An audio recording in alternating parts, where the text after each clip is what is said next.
자, 고개 드시고요. 반갑습니다. 항상 이 강릉에 오면 기분이 좋은 게 아침에 박수를 쳐준단 말이지.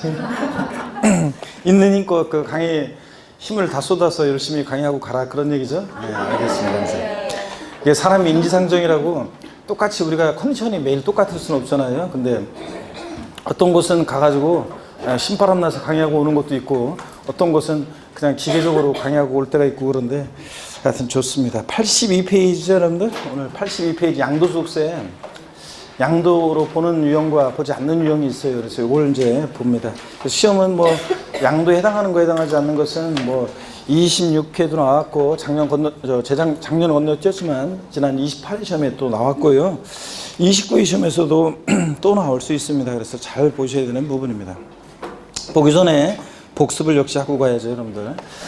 종합부동산세, 여러분 지난 시간에 공부했는데, 종부세는 부동산 보유시에 부과되는 대표적인 그런 세금이죠. 예, 대표적인 보유세고, 그러다 보니까 과세 기준일이 있고, 매년 언제입니까? 6월 1일이고, 그때를 기준으로 종부세는 이것이 대상이 되는 물건인지 뭐 등등을 다 판단합니다.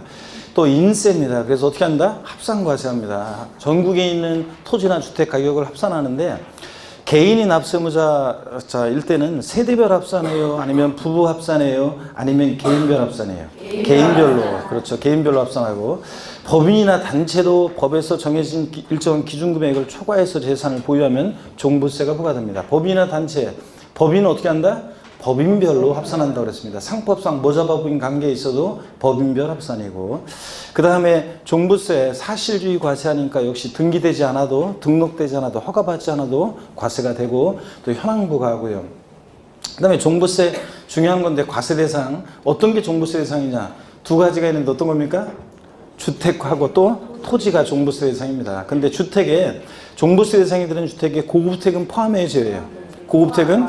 예? 고급택은 포함해져요. 포함하고, 고급택은 취득세에서 만중과세지 다른 세목은 일반주택과 똑같죠. 그래서 재산세에서 일반주택과 똑같이 초과 누진세를 적용하는 대상이니까 종부세 대상이 되고, 별장은요, 별장은 제외하고, 고급택은 포함하고, 토지, 모든 토지인데 지적공부상 토지뿐만 아니라 모두 포함해 사실상의 토지도 포함하는데, 이 모든 토지를 토지 이용 모습에 따라 재산세에서 토지 유형을 나눴습니다. 그죠? 그럴 때 별도나 종합합산 대상 토지는 종부세 대상이 되고, 분리대상 토지는 저율이든 고율 분리대상 토지는 종부세 대상이 아닙니다. 농지, 목장, 예외적인 의미야 공장용지 이런 것들은 저율로 과세할 필요성 때문에 저율 과세하니까 종부세 대상에서 제외하고, 그죠? 고급오락장, 골프장 토지 같은 고율 분리대상 토지는 이미 재산세에서 고율로 과세했으니까 종부세 대상에서 어떻게 하고? 제외하고. 그 다음에 자, 공장용 건축물은 종부세 대상입니까? 공장용 건축물? 아니고, 고오락장용 건축물?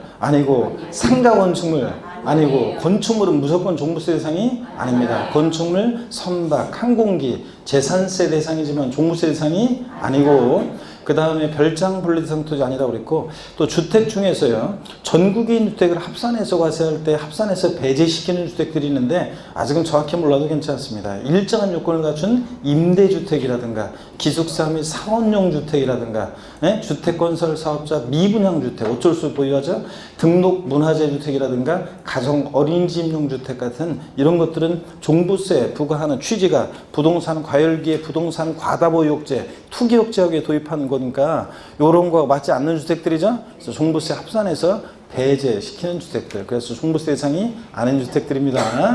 멍은 잊지 말고. 그 다음에 또 종부세 납세무자는 누가 되느냐 그러면, 종합합산 대상 토지에 대한 종부세 납세무자는 공시가격 합한 금액이 얼마 초과하는 자예요?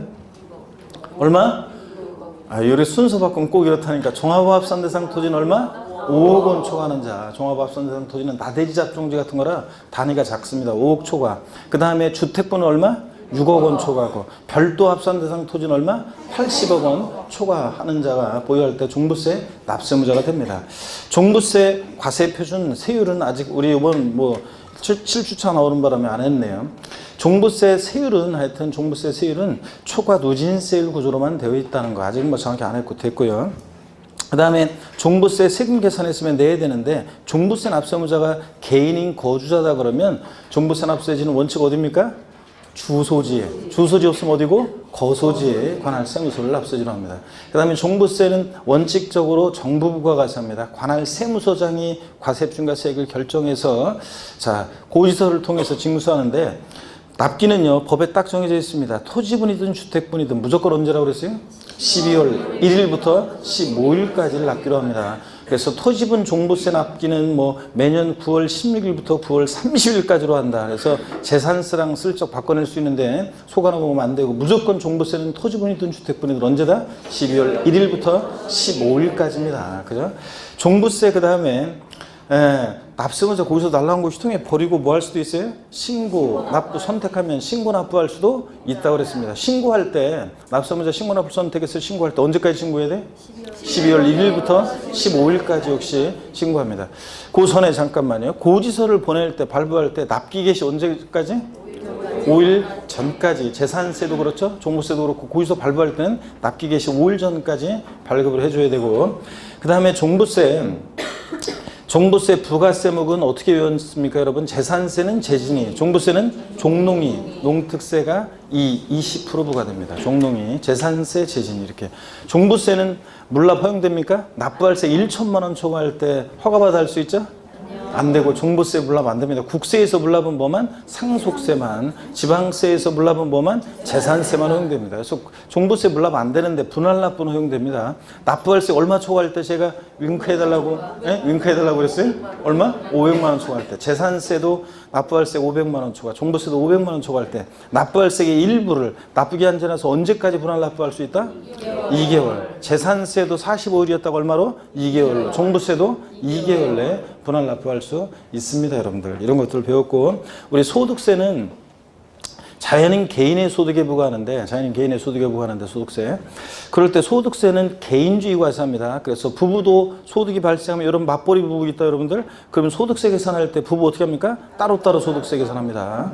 그 다음에 부부 공동 명의 재산을 양도할 때도 양도소득세 계산할 때 따로따로 각각 개인별로 각각 고조별로 각각 계산해서 각각 납부할 의무를 줍니다. 연대 납세무 없습니다. 개인 단위, 개인주의 과세한다. 그 다음에 소득세는 과세기간이 있는데 매년 1월 1일부터 언제까지? 12월 31일까지로 하고 1년으로 하는데 납세무자가 임의로 설정할 수 없죠? 나는 소득세 과세기간을 3월 1일부터 2월 28일까지 기간으로 할 거다. 이런 거 안 돼요. 자, 중간에 사업을 개시하든 폐업하든 1월 1일부터 12월 31일까지 딱 정해져 있는데 근데 예외가 있긴 있습니다. 고유자가 사망했다 그러면 언제까지? 1월 1일부터 사망한 날까지. 고유자가 해외로 출국해서 비고주자가 된다. 그럴 때는 1월 1일부터 언제까지? 출국한 날까지를 과세기간으로 합니다. 그죠? 아이고 눈에 확 띄는 스웨터 입고 왔네 오늘. 본인 주변을 봐봐. 주변은 다 지금 어둠침침한데 그냥 혼자서 지금 혼자서 튀려고 도약청청이랑 아유 그냥 옷이 그냥 예쁘구만 아주 그냥 좋습니다. 대답만 잘하면 거기다 금상첨화인데 자 여러분 봅니다. 대답을 하고 또 봅니다 여러분들. 재산세 우리 소득세 납세무자는 개인인데 그 개인을 거주자하고 뭐로요? 비거주자로 나눠요. 그럴 때 그 거주자와 비거주자의 판정 기준은 국적이나 이런 거 상관없어요. 주소나 거소로 판단하는데 국내에 거주하다 그러면 국내 주소가 있거나 뭐가요? 183일 이상 거주둔 개인을 거주자라고 하고 비거주자는 거주자가 아닌 자고 그래서 거주자 그러면 항상 누굴 떠올리고 싸이 비거주자 그러면 마돈나 그랬습니다. 그래서 거주하다 그러면 국내 소득뿐만 아니라 모두 국외 소득도 과세합니다. 근데 비거주하다 그러면 당연히 국내 원천 소득만 납세무가 있지 국외에서 발생한 소득은 납세무 있다 없다? 없고 거주하다 그러면 납세지는 주소지 없으면 어디? 거소지를 납세지로 하고 비거주할 때 납세지는 주소나 거소지로 갈 수 없으니까 비거주자가 국내 사업장에 있으면 사업장 소득이지 사업장이 없으면 국내 원천 소득이 발생하는 장소를 납세지로 한다고 그랬습니다 여러분들. 그 다음에 또요 우리 그 양도소득세는 역시 양도소득세는 우리 부동산 양도할 때는 대표적인 양도소득세. 자, 양도소득세는 인세입니다. 역시 1월 1일부터 12월 31일까지 과세기간 동안에 부동산 여러 번 팔았다 그러면 그 양도자별로 양도소득을 전부 다 어떻게 한다? 합산해서 과세합니다. 양도소득세 역시 또 사실주의 과세하고 또 현황부과합니다. 등기되지 않아도 등록되지 않아도 허가받지 않아도 과세가 되고요. 또 공부상 현황과 사실상 현황이 양도일 현재 다르다. 무엇에 따라서?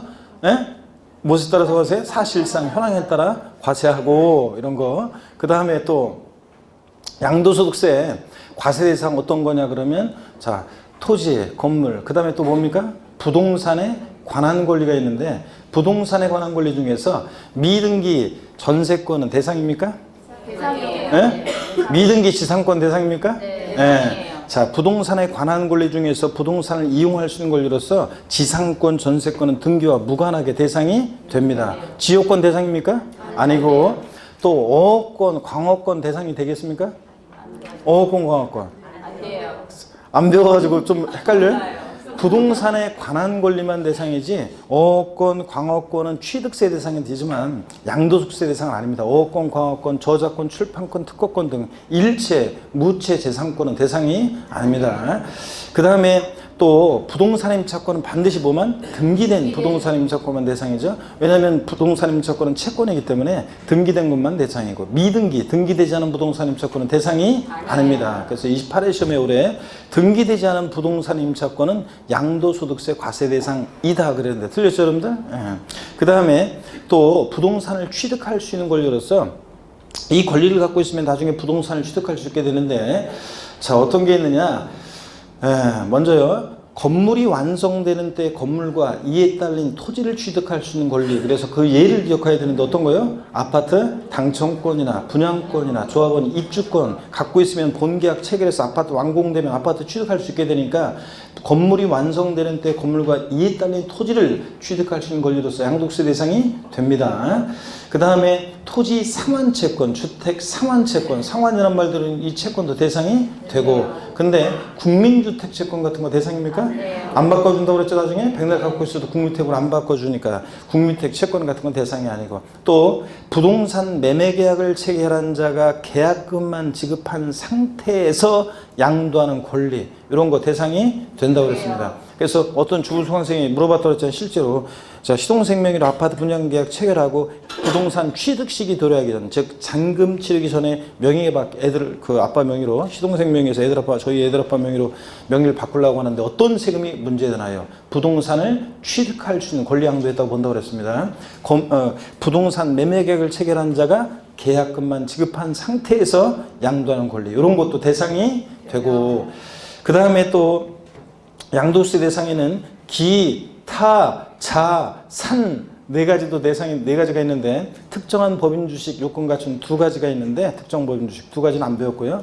자 중요한 거 특정 시설물 이용 및 회원권 그래서 명칭 불문하고 남보다 배타적 우월적 지위에서 시설물을 이용할 수 있는 이용권 회원권 대상이죠. 그럴 때 여러분 동네에 있는 헬스클럽 회원권 대상이 된다 안 된다? 된다고 그랬습니다. 명칭 불문하고 그 다음에 영어권은 반드시 뭐랑 함께 양도해야 돼? 사업용 고정자산과 함께 양도할 때 영어권만 대상이죠. 그래서 토지와 함께 양도하는 영어권, 건물과 함께 양도하는 영어권, 부동산에 관한 권리와 함께 양도하는 영어권은 대상이 되고 이런 사업용 고정자산과 분리되어 단독 영어권만 양도할 때는 기타 소득세 대상이고 양도세 대상이 아니다 이런 거 배웠습니다. 또 주식 출자 지분, 기타 자산에 해당하는 주식을 제외한 주식 또는 출자 지분이요. 여러분들 소액주주가 증권시장을 통하여 양도하는 주권 상장법인 주식은 대상이 아니에요.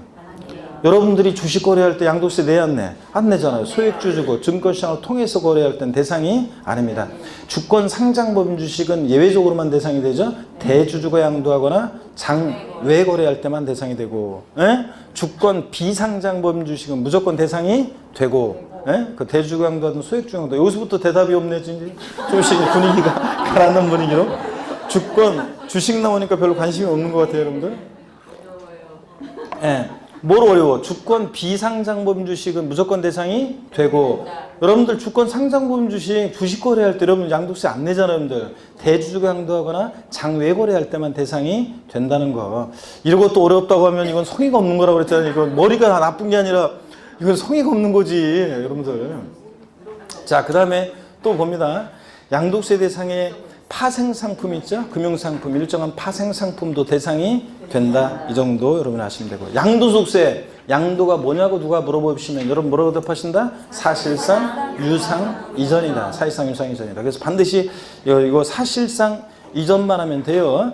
등기 등록을 이행하지 아니했어도 등기까지 이전 안 했어도 사실상 이전만 하면 양도에 해당하고, 그 다음에 사실상 이전에 이제 형식적 이전은 양도가 아닌데 그 대표적인 예를 제가 뭘 들어드렸습니까? 양도 담보 목적으로 이전은 양도에 해당하지 않는다. 다만 양도 담보된 자산이 28회 시험 정답으로 나온 거, 양도 담보된 자산이 채무 불이행 등의 사유로 변제 충당 매각했을 때는 양도에 해당한다. 아유 이거는 뭐 이렇게 11월 12월 기초입문과정부터 배운 거고 30-40번씩 얘기해 드리는 거예요. 근데 실전에서 양도로 보는 것은, 그래서 양도 담보된 자산이 채무 불이행 등의 사유로 변제 충당되는 경우 양도에 해당합니다. 그 다음에 반드시 사실상 뭐 해야 돼? 유상이전이지, 무상이전은 양도에 해당하지 않습니다, 여러분들. 근데 이렇게 보면은 항상 제가 여러분들을 안 믿는 게 뭐냐면 수없이 얘기해도 있잖아요. 수없이 얘기해도 보면 이런 경우 있어요. 그 문제를 똑같이 이렇게 나중에 이제 우리가 여기서 특강 하게 될지 모르겠지만 그런 특강을 어느 곳에서 보면 이런 특강을 하는 게 있어요. 누적 모의고사라고 그래가지고 오후에 이제 특강을 하는데 문제 지난주에 예를 들어서 문제를 풀었어요. 뭐 20문제를 풀었고 그 다음에 뭐 30문제, 40문제 계속 문제 늘어나는데 문제를 풀었는데 거기서 많이 틀린 것 있잖아요. 그 문제는, 많이 틀린 문제는 또 다음 회차에, 다음 주에 또 할 때 또 이제 문제를 거기다 집어넣거든요. 많이 틀린 문제는 똑같이, 바꾸지도 않고 똑같이, 지문 순서도 똑같이 해가지고 똑같은 문제를 그대로 드래그에다가 붙여가지고 많이 틀린 문제, 거기다가 이제 또 보거든요. 다른 거하고 섞어가지고. 그러면은 60%는 맞추는데 40% 분들이 또 틀린다고. 그러니 내가 여러분을 믿을 수가 있냐고. 아니, 지난주에 나온 문제 똑같이 나왔는데 그거를 특히 한 20-30% 분들은 그걸 또 틀려요. 그 중에 한 10% 정도, 10에서 20% 되는 분들은 그거를 또 5기로 또 많이 또 틀려요. 그러면 5기로 또 그걸 갖다 다음 주에 또 넣어. 그랬는데도 또 틀려. 이거는. 그러면 도대체 제가 그러니까 여러분들 믿을 수가 있어요, 없어요? 없지. 그러니까 믿을 수가 없고. 그래서 이 가운데는 뭐 공부 나중에 이제 진짜 성실하게 이렇게 학교 다닐 때도 모범생들이 있잖아요. 충실히 수업 듣고 충실히 하라는 대로 하면서 복습하고 따라와가지고 그냥 제가 딱 보기에 이제 한 5, 6월 달 정도 되면은 무조건 학교 가겠다, 이렇게 그런 분들이 이제 있거든요. 그런 분들이 있는 반면에 그런 분들은 제가 이제 그런 분들 알아서 잘 따라올 사람들이기 때문에 제가 별로 신경 안 써도 나중에는 그냥 알아서 이제 잘 따라오셔서 학교 가실 분이니까. 그 공부 잘 하시는 분들일수록 나중에 무슨 특강 같은 거 할 때도 안 빠지고 꼭 들어요. 어떤 수강생은 그 학원에서 요번에도 올해 지금 우리 이주열이라고 아산에서 어떤 남자 수강생 한 명 왔었지. 양주 하나 사들고. 그 수강생 한 명이 그 이주열이라고 공부 잘했었는데 그 친구는 1월 달에 2월 달인가 어떤 질문, 1월 달이었구나. 무슨 질문하는데 딱 들어보니까 넌 학교이다. 내가 이제 그랬던 수강생이 다음에 한번 얘기 드리게 될 건데.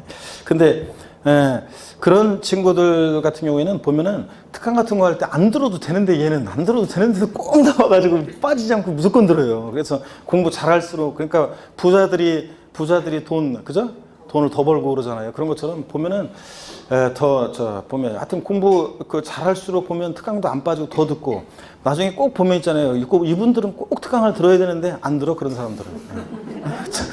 불안한 사람들을 내가 보기에 저런 분들은 진짜 오래 힘들게 쉽지 않겠는데 빨리 열심히 특강 듣고 그래야 되는데 그런 사람은 안 듣고, 공부 잘하는 사람들은 더 듣고 꼭 보면 그러더라고요. 하여튼 그래서 여러분들 나중에 이제 보면 알겠지만 하여튼 성의 문제 여러분들 계속 머리 나빠서 떨어지는 시험 아니라고 그랬잖아. 이 시험은 집안이 그냥 집안에 무슨 일 없고 본인이 아프지 않고 그런 다음에는 그런 외부적인 환경이 없으면 이 시험은 머리는 아파서 떨어지는 시험이 아니라 성의가 있으면 합격하는 거고, 성의 부족인 사람은 떨어지는 거고, 그러니까 1년 다시 공부를 해야 되고 그렇잖아요. 여러분들 성의 여부에 따라서. 자, 어쨌든 간에 여러분 봅니다. 양도속세는 반드시 사실상 유상 이전 대가를 받고 이전해야 한다고 했습니다. 다시 여러분들 양도속세 양도가 뭐냐 그러면 뭐라고 답하신단 말이로? 사실상 유상 이전해야 한다. 그리고 한 가지 복습하면서 한 가지 좀 지나온 것 중에서 양도소득세, 자, 소득세 과세 방식은 종합과세 방식과 분류과세 방식이 있는데, 양도소득은 어떤 과세 방식을 채택하고 있습니까? 분류과세 방식을 채택하고 있어요. 그래가지고 양도소득은 종합소득이나 퇴직소득에 대한 과세 표준에 포함해서 합산해서 과세예요? 구분해서 과세예요? 구분해서 따로 분류해서 과세한다는 거, 양도소득만 따로 과세한다는 거, 이런 것들을 기억하시면 되고요. 오늘 82페이지 양도의 형태, 여기부터 보도록 하겠습니다. 고개를 드시고 여러분들, 자, 목 운동부터 한번.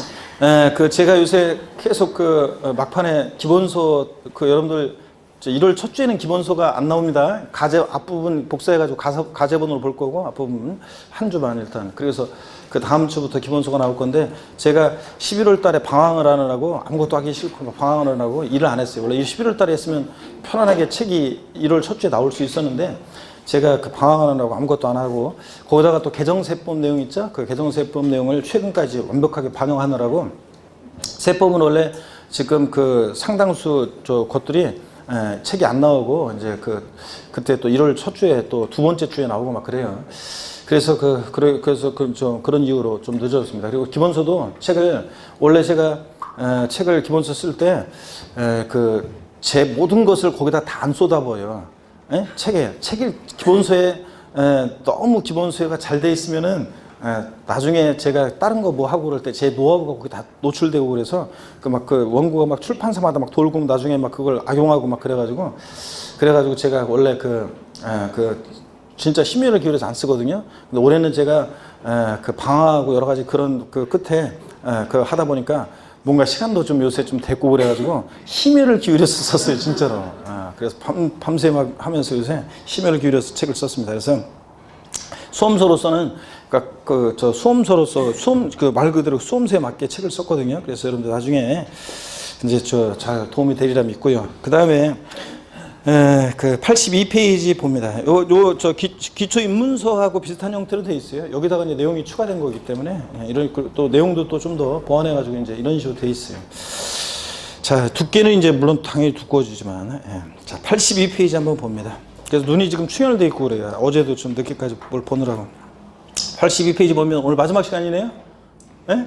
아이고, 이제 그러다 보니까 마지막이네. 시간이 금방 지나가죠? 11월 달, 벌써 여러분들 막 그랬는데 벌써, 금방 벌써 2달 지나가가지고 마무리 짓잖아요. 1월 달 되면 이제 1, 2월부터는 점점 더 속도가 이제 더 빨리 지나갑니다, 이제. 그래서 휙휙 지나가니까 여러분들이 그걸 항상 느끼셔야 됩니다. 82페이지. 자, 그러면 본격적으로 봅니다. 양도의 형태 있죠? 그래서 양도로 보는 경우 설명을 드릴 건데, 기본서 나오면 더 좀 많이 있어요. 근데 내용이 더 많이 있는데, 일단 여러분들이 몇 가지만 이렇게 제가 설명을 드릴 때 이해한 다음에는 제목만 기억하면 돼요.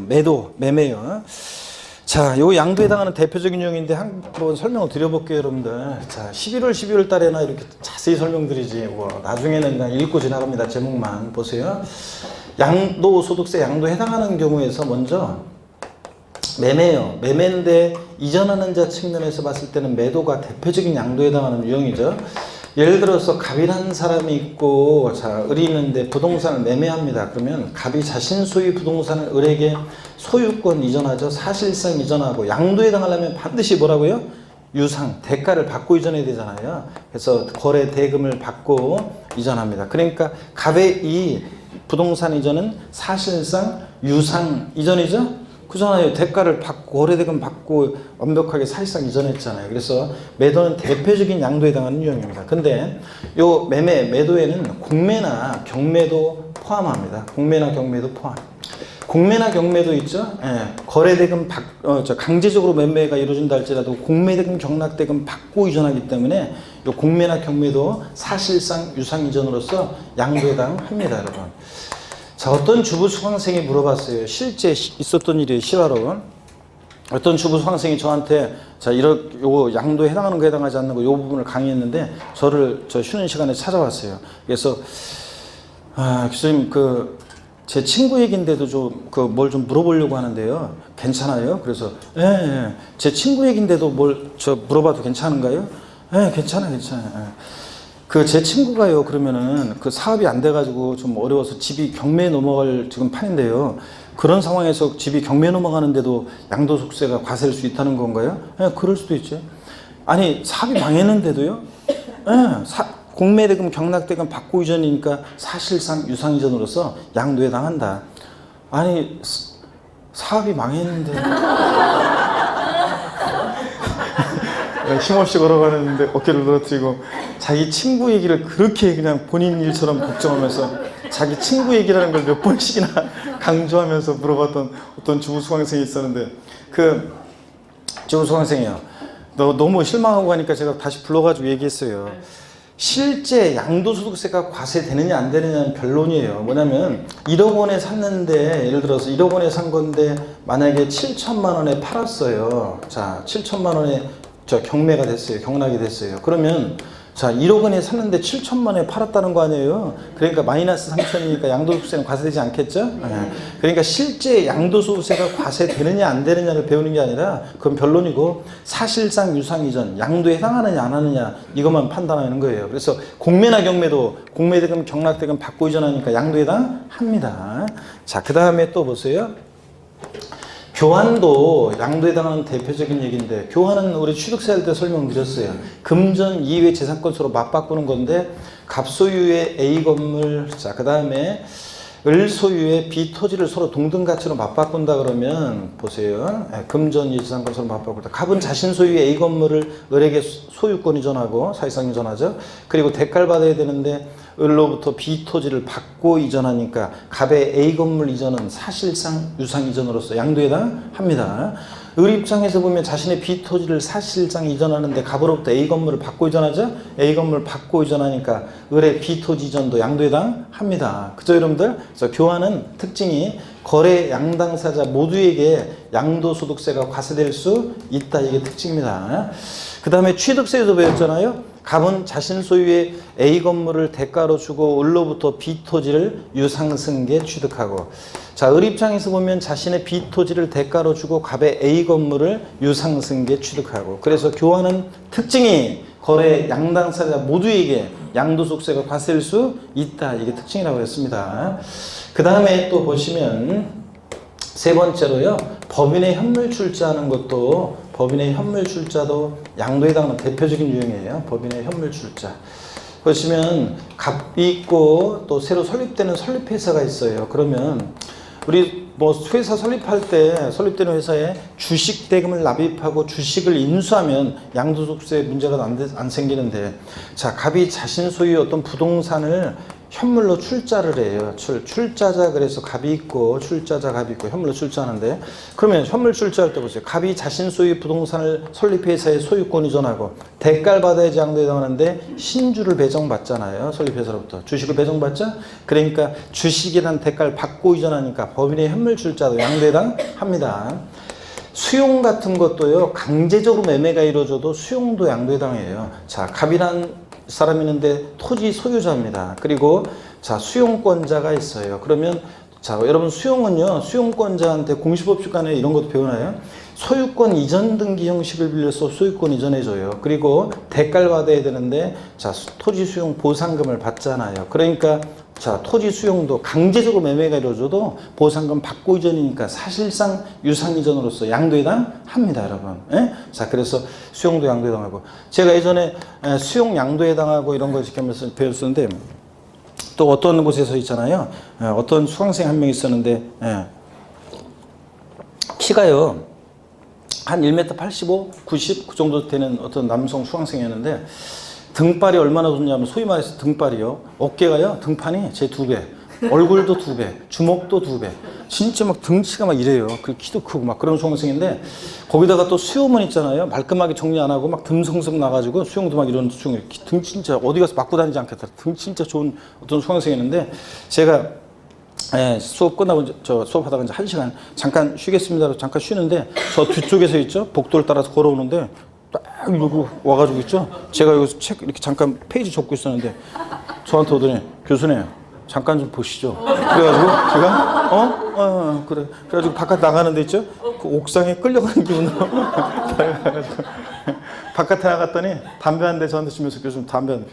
이게 뭐 이런 일이 있습니까? 하면서 막 흥분해가지고 뭐라고 막 얘기하는데 얘기를 정리해 보니까 이런 거예요. 충청북도 진천군 어디서 농지를 부모님으로부터 증여받은 게 있었는데 거기에 도로가 났나 봐요. 그래가지고 토지 수용 보상금을 좀 받은 게 있었나 봐요. 근데 요번에 세무서에서 안내문이 온 것 같아요, 보니까. 그래서 양도세 내라고 안내문이 왔어요. 그러니까 그 수강생이 그것 때문에 이제 저기 한 거야. 아니, 이런 법이 있습니까? 아니, 내 땅에다가 지들이 멋대로 도로를 내더니 말이야. 보상금 조금 주고서 세금을 내라고 하고, 아니, 이런 법이 있습니까? 막 하면서 막 흥분하게 그러더라고요. 그래서 내가 꿀밤한데 때리면서 수업 시간에 뭘 배웠냐. 아니, 그 토지 수용 보상금 받았잖아. 국가가 그냥 돈을 그냥 내라고 하겠냐. 이게 양도소득세는 양도소득이 있어야지 내는 건데 양도소득이 당연히 발생했으니까 내라고 하는 거고, 아 그게 아니라 뭐 얼마 되지도 않고 막 그러면서 막 하더라고요. 그래서 하여튼 그 수강생은 시대를 잘못하는 것 같아요. 아무리 생각해도. 왜냐면 말귀가 안 들어요. 이렇게 내가 설명을 해도 그 말이 안 통하더라고요. 그래서 내가 이건 덩치만 크지.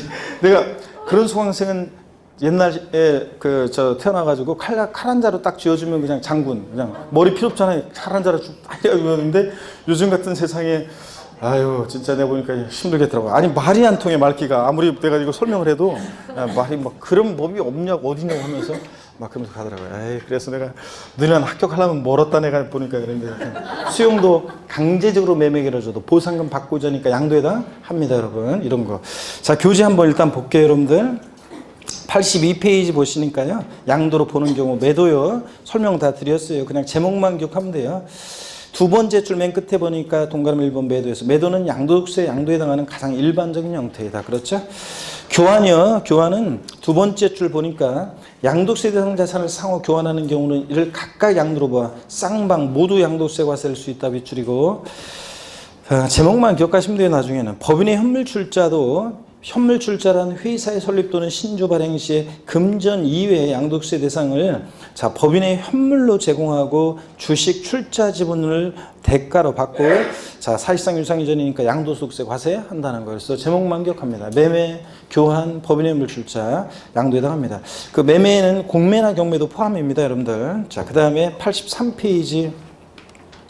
예, 그래서 그 매도에다가 공매, 경매 포함 이렇게 써놓으면 되잖아요. 매도에다가 돼지꼬리 땡냐에서 제목 매도에다가 공매, 경매 포함 이렇게 해놓으시면 되고요.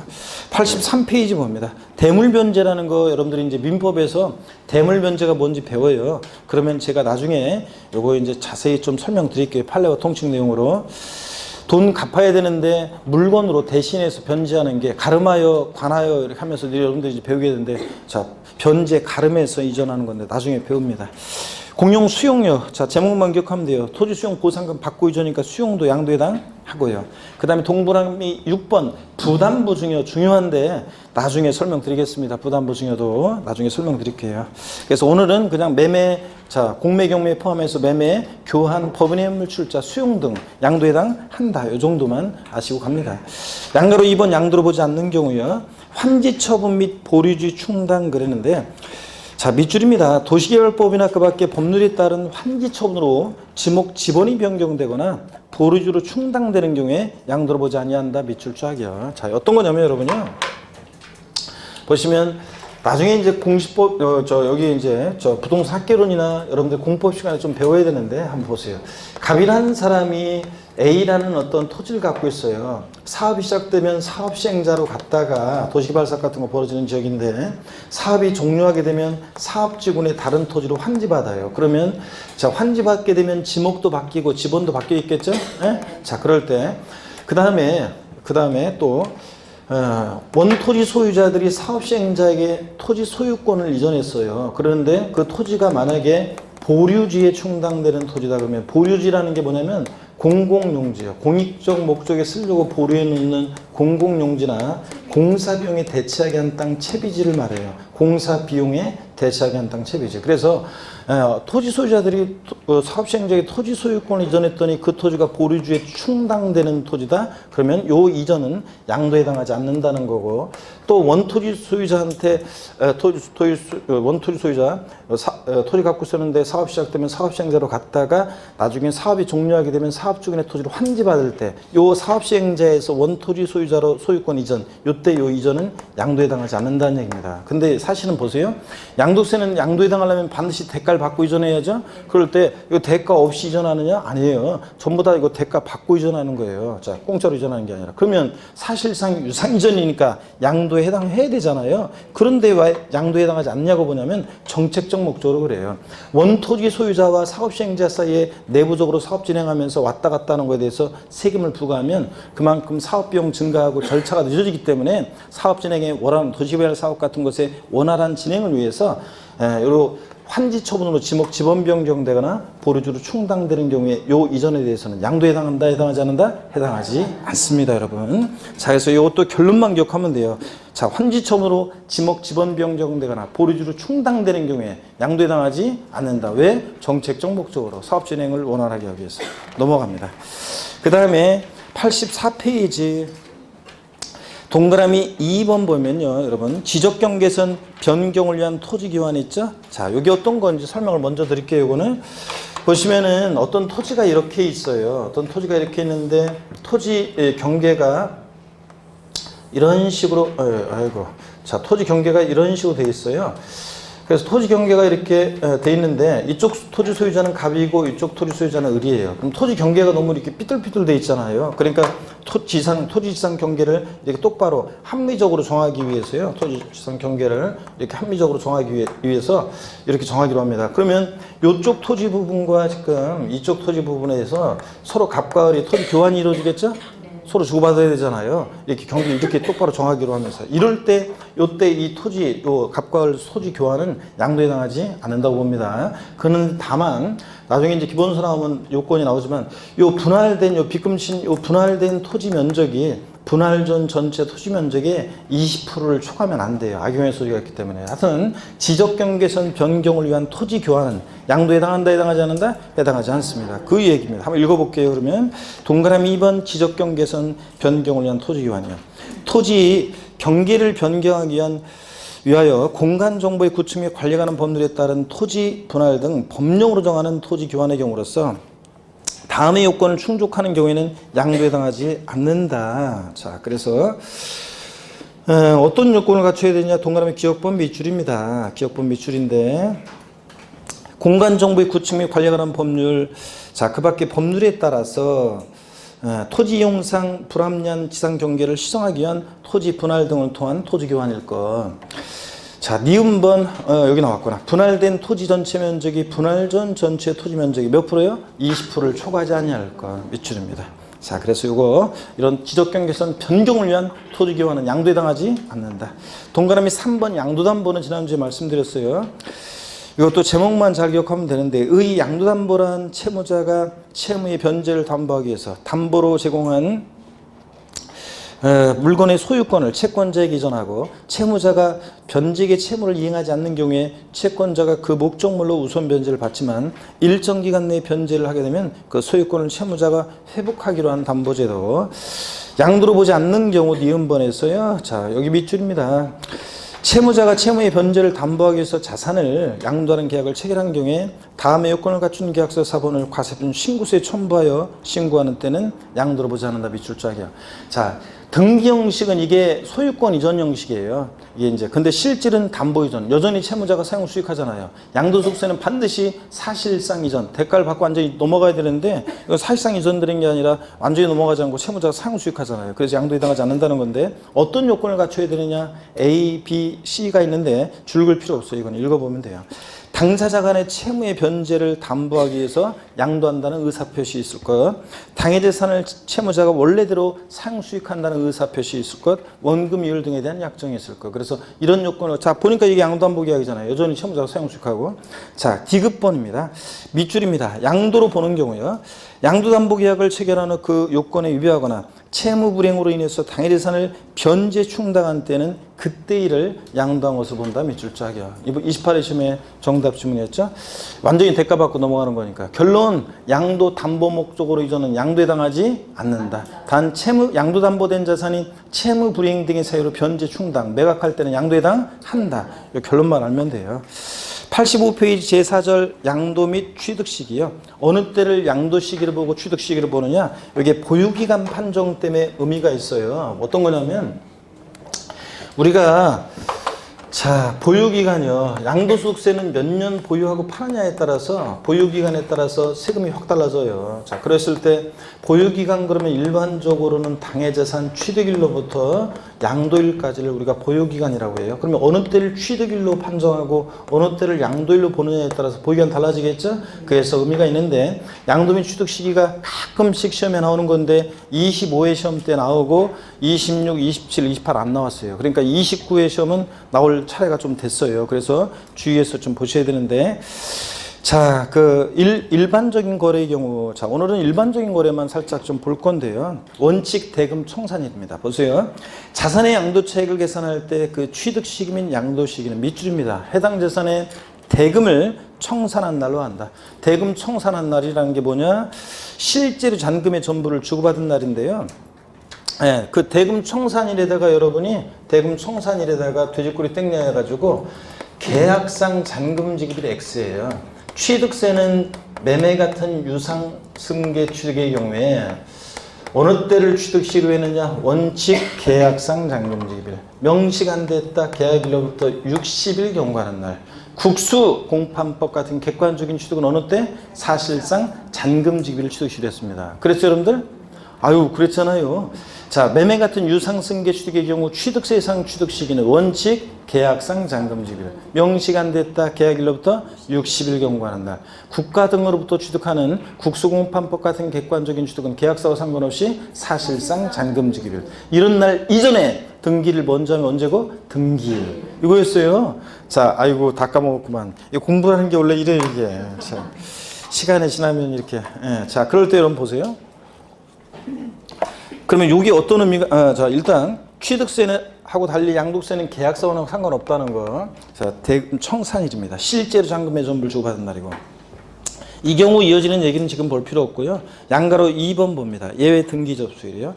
동그라미 1번 대금을 청산한 날이 분명하지 않은 경우에는 대금 청산한 날이 분명하지 않은 경우에는 등기부 등록부 명부 등에 기재된 등기 등록 접수일 명의개소일로 합니다. 밑줄 쫙입니다. 자, 여러분, 그러니까 그 대금 청산일이 분명하지 않다 그러면 두 번째 줄 등기 등록 접수일 또는 명의개소일 밑줄이요. 자, 부동산은 등기부에 등재가 되고 등기 접수일을 취득시로 하는데 주식은 주주명부에 등재가 되고 명의개소일을 취득시로 해요. 근데 우리는 부동산 세법이니까 하여튼 자, 대금 청산일이 분명하지 않다 그러면 어느 때? 등기 접수일. 이렇게 기억하면 돼요. 등기 접수일. 동그라미 2번 대금 청산하기 전에 소유권 이전 등기한 경우. 대금을 청산하기 전에 소유권 이전 등기한 경우에는요. 등기부 등록부 명부 등에 기재된 밑줄입니다. 등기 접수일 밑줄이요. 등기 접수일. 자, 어려울 거 하나도 없네. 매매 같은 일반적 거래의 경우에 어느 때를 양도시기나 취득시기로 하느냐. 자, 원칙 언제? 대금 청산일. 불분명하다 그러면 언제? 등기 접수일. 대금 청산일 전에 등기했다? 등기 접수일. 요겁니다, 여러분들. 아이고, 어려울 거 없잖아요. 자, 그래서 등기일이 빠르면 등기일이에요. 실무에 있는 제자분들이 보유기간 그런 거 물어보는데,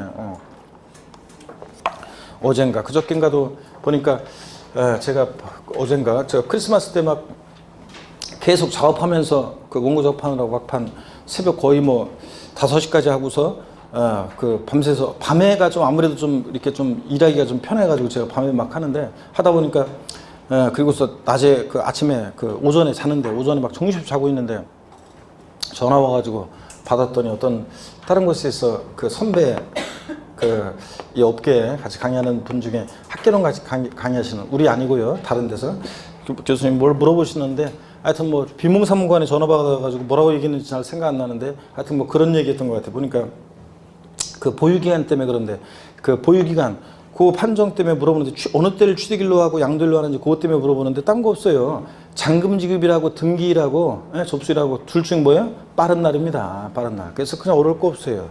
자, 그러면 여러분 봅니다. 자, 예를 한번 들어보겠습니다. 갑이란 사람이 있고 을이 있어요. 갑이 있고 을이 있는데 어떤 부동산을 매매합니다. 매매하는데 예를 들어서 계약일이 한번 보세요. 계약일이 여기까지 괜찮아요. 계약일이 만약에 18년 3월 2일이고요. 그 다음에 계약서상 잔금 지급일이 만약에 같은 연도 4월 20일이고요. 자, 대금 청산한 날이 대금 청산일이 실제로 잔금 주고받은 날이 2018년 같은 연도 4월 25일입니다. 을명일로 등기가 이루어진 등기 접수일이 예를 들어서 또 같은 연도 만약에 5월 28일이에요. 그랬을 때 일단 시간 관계상 오늘은 뭐 취득세를 생각하고 양도소득세상의 취득 시기는 어느 때로 하겠습니까? 양도소득세상의 취득 시기 언제예요? 네? 대금 청산일이니까 언제입니까? 4월 25일입니다. 그러면 갑 입장에서요, 양도소득세상의 양도 시기는 언제입니까? 네? 양도 시기는 언제겠습니까? 네. 4월 25일입니다. 그래도 우리 잘 하고 계시는 그 대답도 잘 크게 그래도 하시네. 어떤 곳에서 사람 수강생들이 빽빽 이제 더 들어차잖아요. 그럼 이거 언제입니까? 그러면 하면서 사자는 엄청 커. 사자는 엄청 큰데 그 다음에 용두사며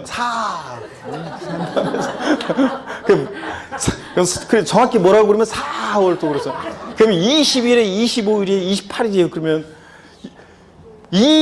하면서 또 이자만 크고 또 그 다음에 용두삼이야. 아이고. 근데 어떡하네. 자, 여기 정확히 하니까 좋네. 4월 25일이죠? 네. 자, 보세요, 여러분들. 대금 청산일 요 날이, 요 4월 25일 날이 둘이 매매하는 당사자가 둘이 4월 25일 날 만났잖아요. 자, 그거 갑 입장에서 보면 4월 25일이 뭐예요? 양도한 날이고, 사는 사람 입장에서는 4월 25일이 뭐고? 취득일이 되는 거예요. 이 대금 청산일이. 그래서 매매의 경우에는 그래서 양도일과 취득일이 같은 거예요. 누구 입장에서 보느냐에 따라서. 그래서 제목이 양도시기 및 취득시기예요, 이게. 자, 그래서 4월 25일입니다. 자, 그러면 요번 이렇게 하겠습니다, 여러분들. 등기접수일이 3월 28일로 하겠습니다. 취득세, 을 입장에서 양도소득세상의 취득시기는 언제입니까? 대금 청산일이 원칙인데 등기접수일이 빠르면 언제예요? 등기접수일 3월 28일이고 요 양도시기도 똑같습니다. 3월 28일입니다. 3월 28일이고 그러면 요번 또 이렇게 하겠습니다. 요거 5월 28일로 하고요. 자, 대금 청산일이 불분명합니다. 대금 청산일이 불분명해. 그럼 어느 때를 취득시로 합니까? 네. 그렇죠. 뭐 원칙은 대금 청산일인데 불분명하면 언제고? 등기접수일. 그래서 5월 28일. 자, 양도시기도 똑같이 5월 28일 등기접수일입니다. 이해되십니까, 여러분? 원칙 대금 청산일. 계약서와 상관없어요. 자, 양도세는 그 다음에 대금 청산일이 불분명하다 그러면 언제고? 등기접수일. 대금 청산일 전에 등기했다 그러면 언제고? 등기접수일. 이겁니다, 여러분들. 자, 교재 보겠습니다. 85페이지 그 특수한 거래의 경우는 나중에 이제 우리가 차차 배워나갈 거고요. 그 다음에 86페이지 거기 한번 봅니다. 86페이지 보니까 양가로 3번에 상속 증여받은 재산 돼 있죠. 상속 또는 증여에 의하여 취득한 자산의 경우 상속으로 취득했을 때는 갖고 있다 팔 때 어느 때를 취득시로 하느냐? 상속개시. 증여받은 재산은 갖고 있다 팔 때 어느 때를 취득시로 하느냐? 증여받은 날을 취득시로 합니다. 취득세는 증여로 취득한 자산은 낙성분류식 계약이라고 그랬죠. 그래서 증여계약일. 취득세에서는 증여계약일이고요. 취득세에서는 증여로 취득한 자산은 증여계약일이었어요. 계약일. 야, 넌 맨날 한 일이 그 모양이냐 어쩌고 하면서 제가 말씀드렸잖아요. 취득세, 자, 증여로 취득한 자산 어느 때를 취득시로 하냐? 계약일이에요. 증여계약일. 양도소득세에서는 증여받은 날을 취득시로 합니다. 증여받은 날이 언제냐에 대해서 판례나 예규에서는 부동산은 등기일, 동산은 인도일을 의미한다고 하는데 우리 시험에서 그것까지 물어보진 않고 그냥 이걸 서로 뒤바꿔요. 취득세에서는 증여계약일, 양도세에서는 증여받은 날인데 서로 뒤바꿔요. 양도소득세에서 증여받은 자산에 대한 취득 시기는 증여계약일이다. 아니고 언제다? 증여받은 날. 취득세에서는 언제고? 증여계약일이고요. 요것만 아시면 되겠습니다. 자, 됐습니다. 그래서 이렇게 해서 취득 시기에 매매 같은 일반적 거래의 경우와 상속 증여받은 자산 요것만 설명드렸습니다. 자, 제5절 양도세 계산 구조 여기가 중요하다고 그랬죠, 여러분들? 자, 많은 이제 중요한 논점들이 나와요. 그래서 이 계산 과정 여기서 중요한 논점들이 나오고 여기를 이제 본격적으로 보도록 하겠습니다. 잠깐 쉬었다가 봅니다.